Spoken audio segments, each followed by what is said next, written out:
Bonjour, bienvenue dans cette première vidéo sur les fonctions. Alors, cette leçon, c'est un peu la leçon importante avant de passer au lycée. C'est une nouvelle façon de nommer et surtout de noter les choses. Mais rassurez-vous, parce que techniquement, il n'y a rien que vous ne sachiez déjà faire.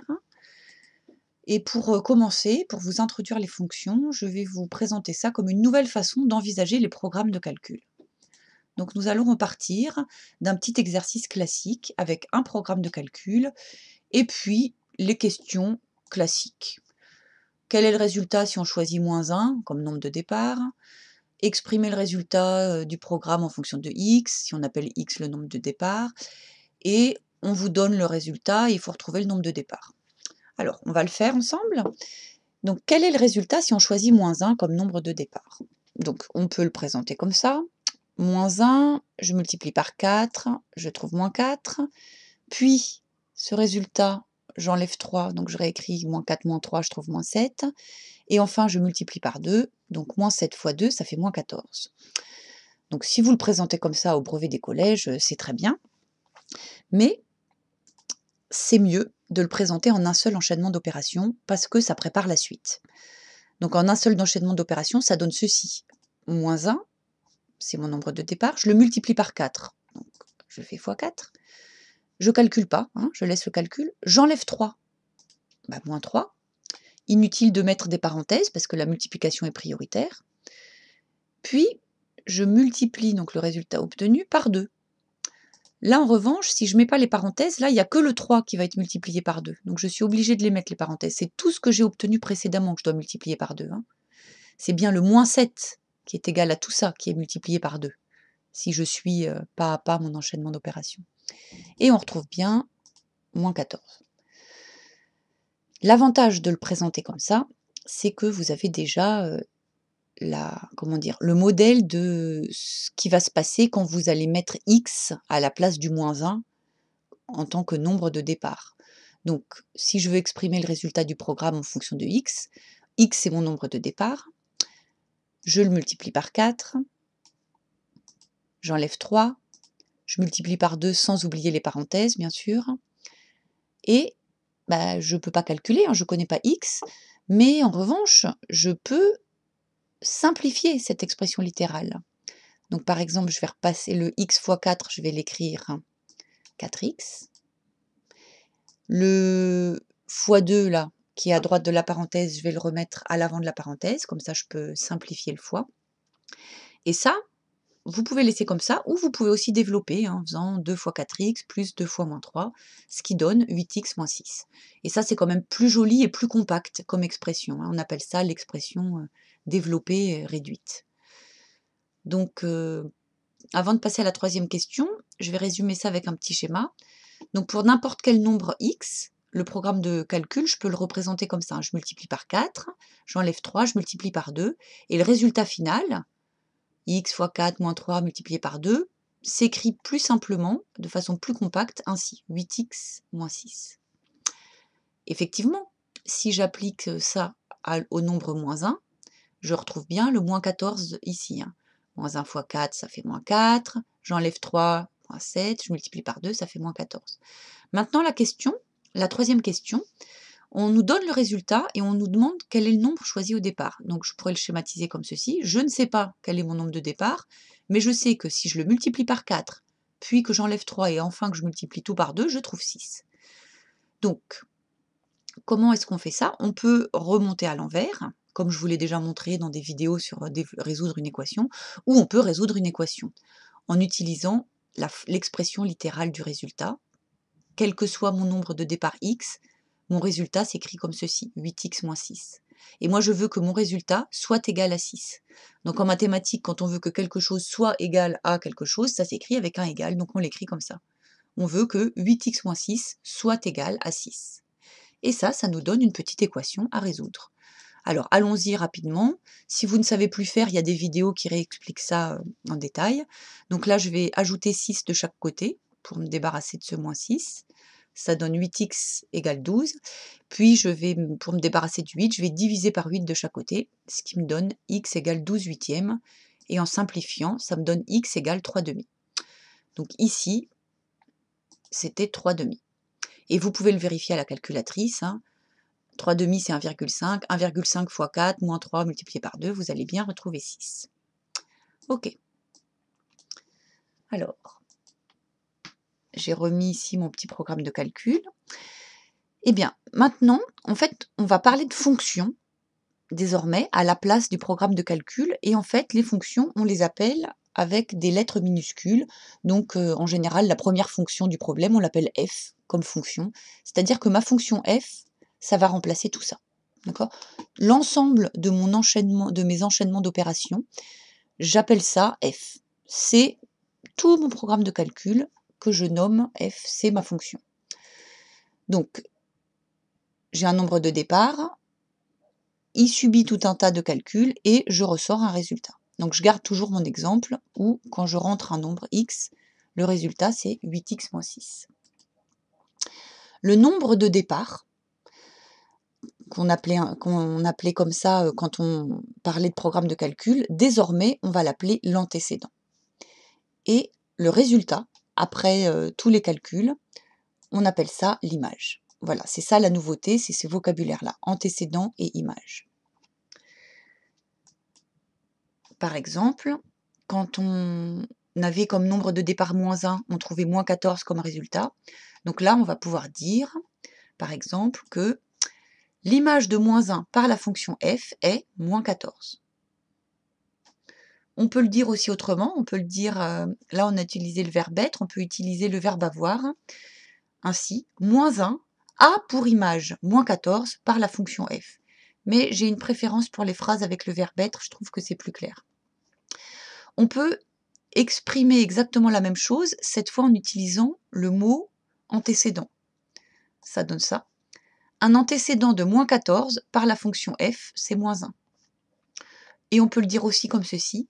Moins 14 a pour antécédent moins 1 par la fonction f. À nouveau, j'ai une préférence pour la phrase ici en noir avec le verbe être, je trouve que c'est plus clair. Et ça se note comme ceci. Voilà la nouvelle notation à laquelle il va falloir s'habituer. F, ouvrez la parenthèse, moins 1, qu'on lit f de moins 1, l'image de moins 1, c'est ce 2-là, f de moins 1 égale moins 14.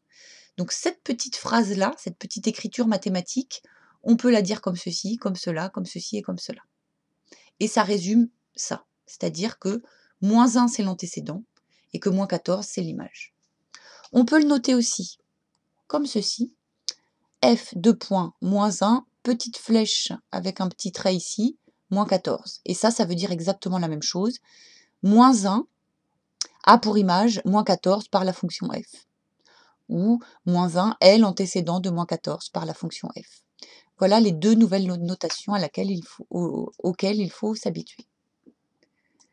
Alors, je vous laisse mettre sur pause et essayer de m'écrire au brouillon ou de faire dans votre tête les mêmes phrases et la même écriture, cette fois avec l'exemple de 3/2 comme nombre de départ et qui donne 6 comme résultat. Ça y est, alors, ça donne ceci. L'image de 3/2 par la fonction f est 6. 3/2 a pour image 6 par la fonction f. Et si on utilise le mot antécédent, un antécédent de 6 par la fonction f est 3/2, ou 6 a pour antécédent 3/2 par la fonction f. Et les notations, f de 3/2 égale 6, ou f de point à 3/2 fait correspondre 6. Bien.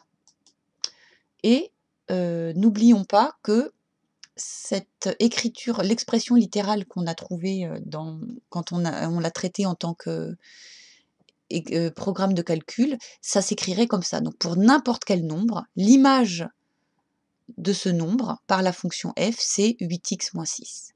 Et ça, on appelle ça l'expression littérale de la fonction. C'est un peu la formule de la fonction qui va nous servir à faire tous les calculs. Donc reprenons notre fonction qui peut se résumer grâce à son expression littérale, f de x égale 8x moins 6. Eh bien, grâce à cette formule, en fait, on va pouvoir réaliser ce qu'on appelle un tableau de valeurs, c'est-à-dire qu'on va calculer pour différents antécédents les images. Entendons-nous bien, dans cette expression littérale, l'antécédent, c'est le x, qui est là et là, et tout le f de x, c'est l'image. D'accord? Donc l'image, c'est f de x, et c'est donc aussi 8x moins 6, et c'est juste la lettre x qui représente l'antécédent. Donc tout ça, ce sont des nombres, hein, bien sûr. L'antécédent, c'est un nombre, et son image, c'est un nombre. Hein, d'accord? Après calcul, on rentre un nombre dans la fonction, on récupère un nombre.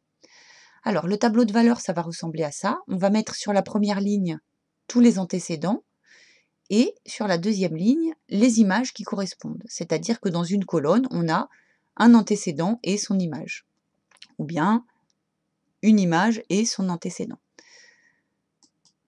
Alors, rappelez-vous, on avait déjà calculé que f de moins 1, c'était moins 14, et que f de 3,5, c'était 6.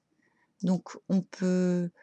Oui, donc j'ai prévu de compléter un tableau de valeurs ainsi pour les antécédents moins 3, moins 2, moins 1, 0, 1, 2, 3. Donc, voilà. On avait déjà calculé l'image de moins 1. On avait trouvé moins 14. Donc, je le mets dans mon tableau. Dans mon tableau, on ne me demande pas l'image de 3,5, donc pour l'instant, je ne le remplis pas. On va calculer maintenant l'image de moins 3 pour compléter cette case-là. Donc, comment fait-on ça? Eh bien, on utilise la formule. X, l'antécédent, on nous donne une valeur. Hein. On veut calculer l'image pour x égale moins 3. Donc, dans la formule, je remplace x par moins 3. Ça s'écrit comme ça. F de moins 3 égale 8 fois, j'oublie pas le fois ici, hein, et comme c'est un nombre négatif, je l'emballe entre parenthèses, 8 fois moins 3, moins 6, et quand on calcule ça, ça va faire moins 24 moins 6, c'est-à-dire moins 30. Et donc mon moins 30, je le mets là dans mon tableau de valeurs. Hop. Je vais calculer maintenant l'image de moins 2. Toujours de la même façon, en utilisant l'expression littérale de ma fonction et en remplaçant x par moins 2. Ça donne ceci. On trouve que ça fait moins 22, donc je le mets dans mon tableau. On va faire pareil pour 0. F de 0, ça va faire 8 fois 0 moins 6, c'est-à-dire moins 6. Pour 1, on trouve 2. Pour 2, on trouve 10. Pourquoi je ne l'ai pas fait? Parce qu'on va le faire de tête. Hein. 8 fois 2, 16, et 16 moins 6, ça fait bien 10. Et pour 3, on va le faire de tête aussi. 8 fois 3, 24, et 24 moins 6, ça fait bien 18. Voilà, on a terminé de compléter le tableau de valeurs. Ok, donc reprenons.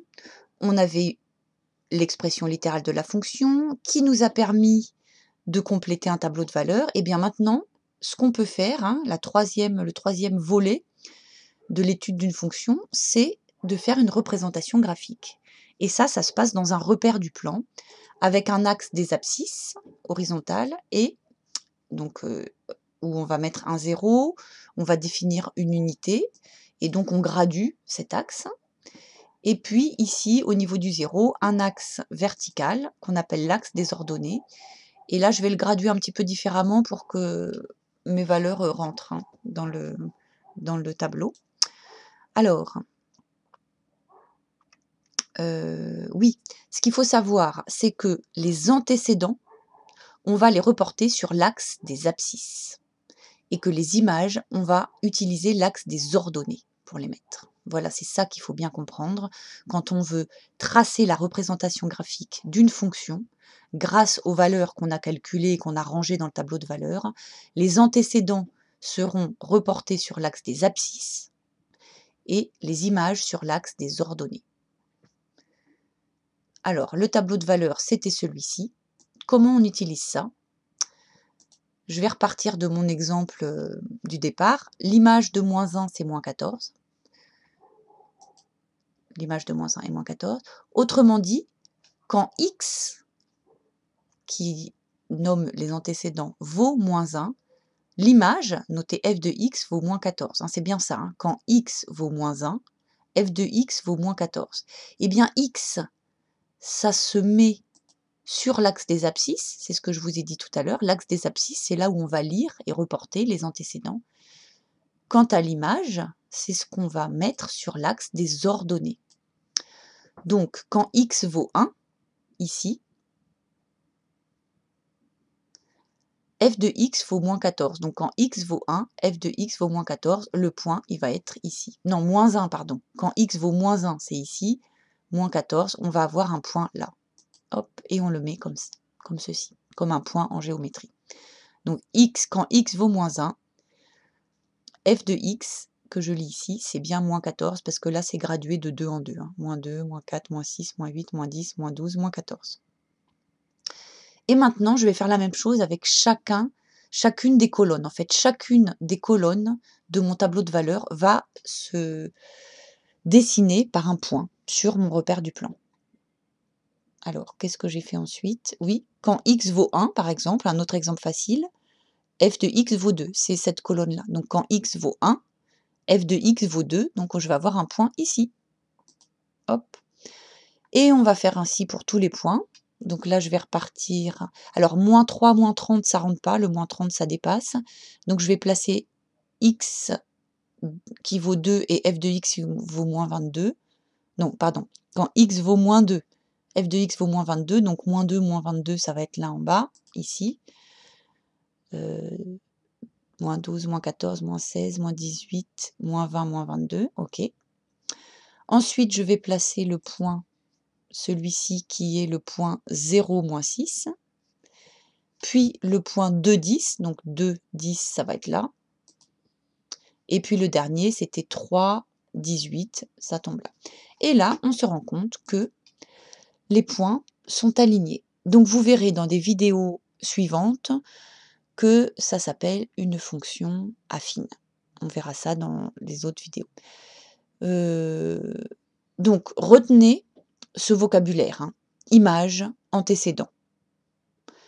Ici, l'antécédent, c'est le x, et l'image, c'est tout ça. Donc, quand je connais mon antécédent, j'utilise mon expression littérale pour calculer l'image. Je peux faire ça pour toutes les valeurs que je veux. Donc, ça me permet de compléter un tableau de valeurs. Et puis, grâce à ce tableau de valeurs, je peux tracer une représentation graphique dans un repère en n'oubliant pas que sur l'axe des abscisses, qu'on appelle x depuis la 5e, on met les antécédents, x, c'est le même x, ça aide à retenir, et que sur l'axe des ordonnées, qu'on nomme y d'habitude, c'est là qu'on va reporter les images, f de x. Voilà, c'est fini pour cette première vidéo, et je vous invite à aller regarder la suite dès que ça sera publié.